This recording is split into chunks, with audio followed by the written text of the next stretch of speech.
Hello friends, welcome to online classes. आज का topic है सेंटेंस स्ट्रक्चर। हम लोग सेंटेंस का जो स्ट्रक्चर है, माने ढांचा जिसको बोलते हैं, बनावट, तो सेंटेंस का जो स्ट्रक्चर है उसके विषय में हम लोग पढ़ेंगे। तो आज हम लोग पढ़ेंगे सिंपल सेंटेंस, कॉम्प्लेक्स सेंटेंस और कंपाउंड सेंटेंस।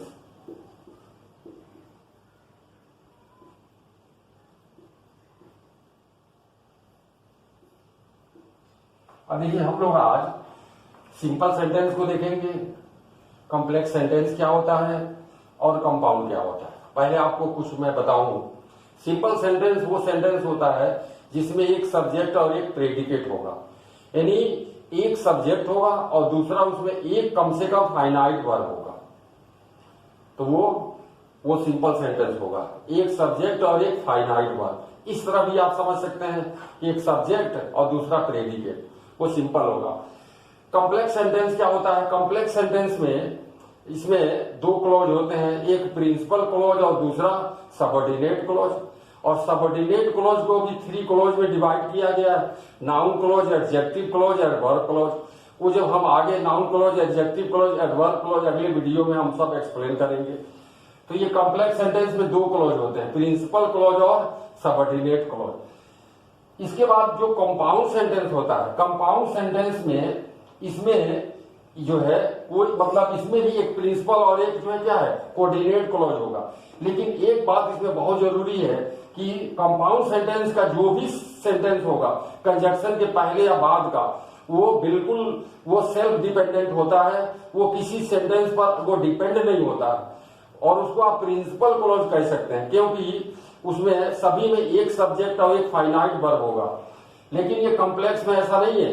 कॉम्प्लेक्स में जो दो क्लॉज होता है, प्रिंसिपल और सबऑर्डिनेट क्लॉज, वो सबऑर्डिनेट क्लॉज अधूरा होता है, इनकम्प्लीट होता है और वो डिपेंड किस पर होता है? प्रिंसिपल क्लॉज पर। तो इसी को आज हम लोग डिस्कस करते हैं। चलिए देखते हैं फिर। तो चलिए देखिए सिंपल सेंटेंस क्या होता है। सेंटेंस को पहले देखते हैं। सेंटेंस, तो सेंटेंस होता क्या है? ये sentence is a group of words. Sentence is a group of words that gives a complete sense. That gives a complete sense is called a sentence. Is called a sentence. देखिए, sentence जो होता है वो कुछ शब्दों का एक group होता है, समूह होता है, जिसका एक निश्चित मीनिंग होता है, एक निश्चित अर्थ से निकलता है सब जोड़ने पर, वो सेंटेंस होता है। अब देखिए, ऐसा नहीं है कि कुछ शब्दों का एक ग्रुप हो और जिसका कोई मीनिंग ना हो तो वो सेंटेंस नहीं होगा। पार्टिकुलर सेंटेंस हम उसी को बोलेंगे कि एक शब्दों का कुछ मतलब ग्रुप हो और उसका एक निश्चित सेंटेंस हो, एक निश्चित उसका अर्थ निकलता हो, वो सेंटेंस होगा। अब देखिए, सेंटेंस का जैसे सेंटेंस है उसके हम 2 पार्ट्स में इसको डिवाइड कर सकते हैं। जैसे सब्जेक्ट और प्रेडिकेट।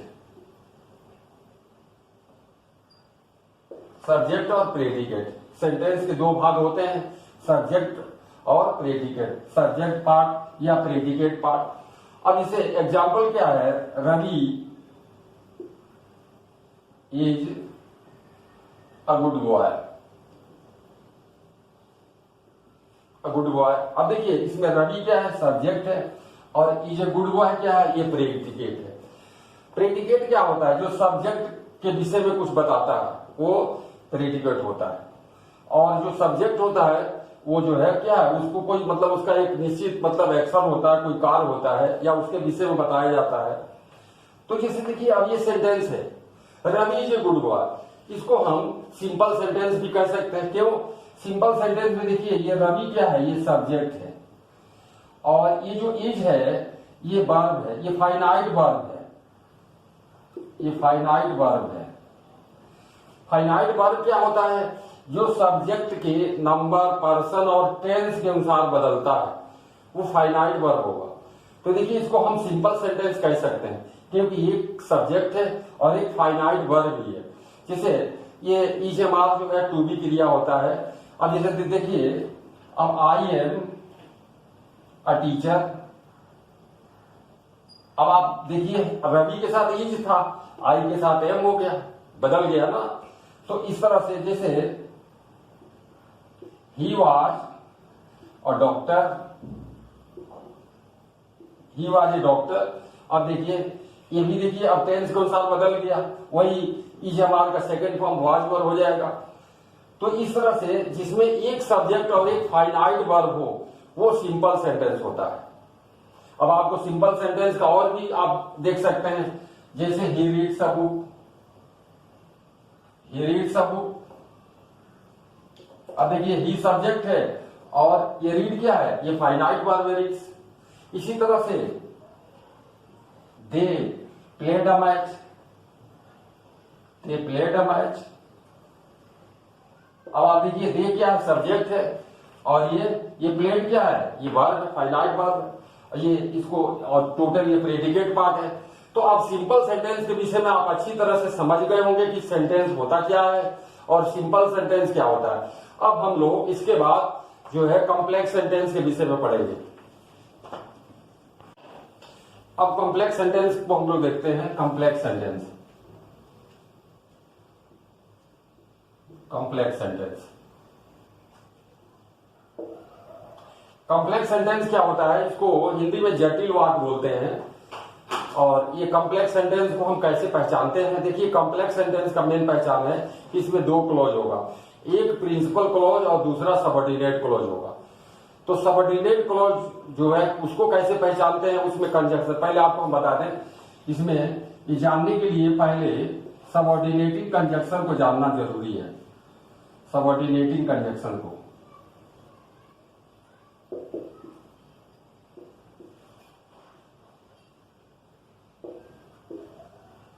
कुछ मेन सबऑर्डिनेटिंग जो कंजक्शन है मैं आपको बता रहा हूं। जैसे अब इसमें दैट है, व्हाट है, why, when, who, whose, whom, which, where। इस तरह से अभी जो है, जैसे इफ है, वेदर है,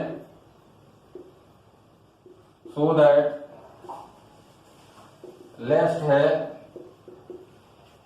लेफ्ट के बाद इसी तरह से जैसे एज या सो एज, इस तरह से।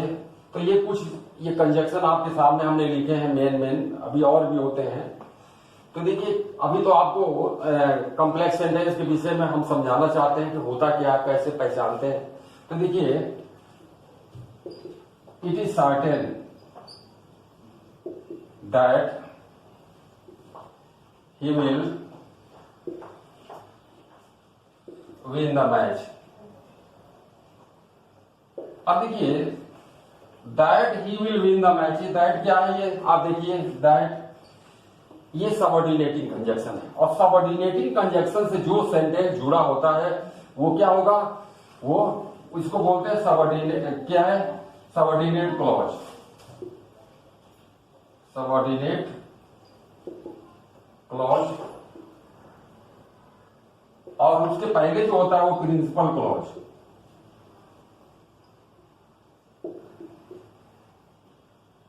और चूंकि जो सबऑर्डिनेट क्लॉज है वो प्रिंसिपल क्लॉज पर डिपेंड है, इसीलिए कॉम्प्लेक्स सेंटेंस है।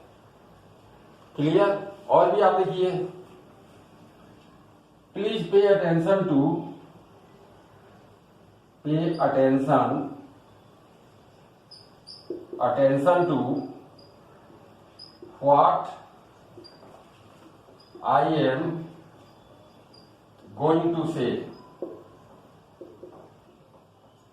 अब देखिए, what I am going to say, ये क्या है, ये सबऑर्डिनेटिंग क्लॉज, ये सबऑर्डिनेट क्लॉज है, और ये क्या है, ये प्रिंसिपल क्लॉज है। और ये जो सबऑर्डिनेट क्लॉज है ये प्रिंसिपल क्लॉज पर डिपेंड है, इसलिए ये कॉम्प्लेक्स सेंटेंस है। और देखिए, I saw a man who was blind. अब देखिए, हु वाज ब्लाइंड ये क्या है, ये हु क्या है, सबऑर्डिनेट क्लॉज है, और ये सबऑर्डिनेट के साथ, ये सबऑर्डिनेट क्लॉज के साथ ये जुड़ा है, तो ये सबऑर्डिनेट क्लॉज हो गया। ये सबऑर्डिनेट कंजक्शन के साथ ये जुड़ा है, तो सबऑर्डिनेट क्लॉज हो गया। और इसके पहले ये प्रिंसिपल क्लॉज हो गया, ये प्रिंसिपल क्लॉज और ये सबऑर्डिनेट क्लॉज। अब आपको और भी कुछ एग्जांपल हम बताते हैं, और भी कुछ एग्जांपल आप देखिए। I don't know when he will come from school।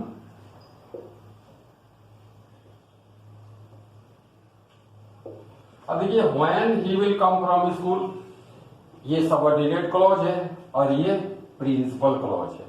तो इस तरह से ये सेंटेंस दोनों मिलकर क्या बना, कॉम्प्लेक्स सेंटेंस। अब आपको मैं उम्मीद करता हूं कि कॉम्प्लेक्स सेंटेंस और सिंपल सेंटेंस अच्छी तरह से समझ में आ गया होगा। और भी आप इसमें तमाम एग्जांपल है, जैसे देखिए, और देखिए, I have a watch which gives correct time, which gives correct time. अब देखिए, which gives correct time subordinate clause, और I have a watch principal clause.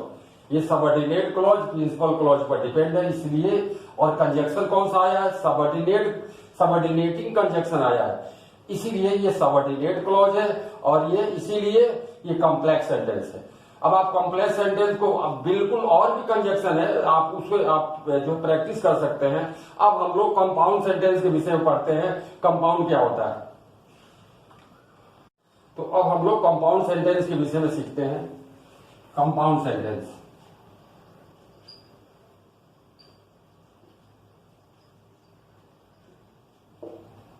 देखिए, कंपाउंड सेंटेंस क्या होता है।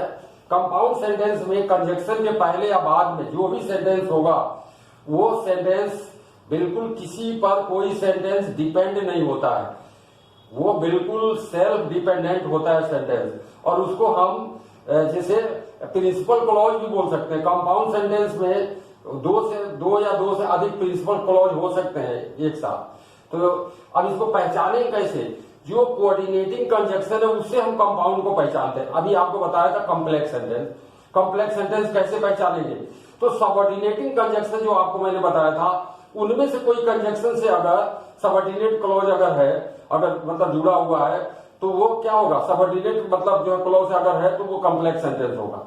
अगर वही कोऑर्डिनेटिंग कंजक्शन से अगर कोई अगर सेंटेंस दो से अधिक सेंटेंस जुड़े हुए हैं, किससे, कोऑर्डिनेटिंग कंजक्शन से, तो कंपाउंड होगा। और सबऑर्डिनेटिंग से अगर जुड़े हैं तो वो कॉम्प्लेक्स होगा। तो चलिए देखते हैं कि इसमें कोऑर्डिनेटिंग कंजक्शन क्या क्या होता है। कोऑर्डिनेटिंग